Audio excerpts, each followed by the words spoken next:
ఈ రోజు lunch box లోకి mushroom kaju curry and chapati చేశాను. మష్రూమ్ పిల్లలకి చాలా హెల్తీ ఫుడ్ అండి. ఇలా చేస్తే పిల్లలు ఇష్టంగా తింటారు. ఇప్పుడు రైస్ కాకుండా అప్పుడప్పుడు ఇలా chapati and paneer curry, mushroom curry అలాంటివి మా బాబుకి లంచ్ బాక్స్ లోకి పెడుతూ ఉంటాను.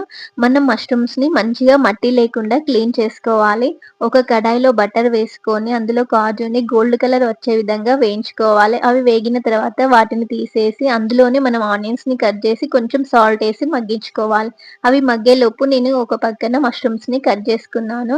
ఇప్పుడు ఆనియన్స్ తీసిన తర్వాత అదే కడాయిలో కొంచెం ఆయిల్ వేసి మష్రూమ్ లో సాల్ట్ అండ్ పసుపు వేసి హై ఫ్లేమ్ లో మూత పెట్టకుండా మష్రూమ్స్ ని మగ్గించుకోవాలి. అప్పుడు అందులో వాటర్ అంతా వెళ్ళిపోతుంది. తర్వాత అదే కడాయిలో కొంచెం ఆయిల్ వేసుకొని ఆవాలు, జీలకర్ర వేసి అవి గోలిన తర్వాత ఆనియన్స్ కొన్ని కాజుని పేస్ట్ చేసుకొని ఆ పేస్ట్ ని ఆయిల్ లో మంచిగా మగ్గించుకోవాలి.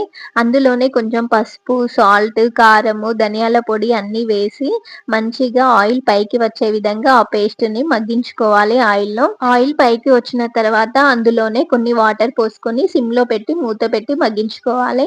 అది అయ్యేలోపు నేను ఒక పక్కన చపాతీ చేసుకుంటున్నాను. ఇక్కడ నేను మా బాబుకి సరిపోయేంత పిండి కలిపి ఒక 3-4 చపాతీలైతే చేశాను.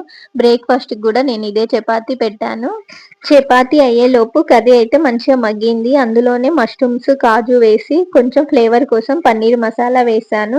అండ్ కసూరి మెతి కూడా వేసి స్టవ్ ఆఫ్ చేశాను. బాక్స్ ప్యాక్ చేయడానికి కర్రీని ముందే బాక్స్ లో పోసి కొంచెం చల్లార్చాను.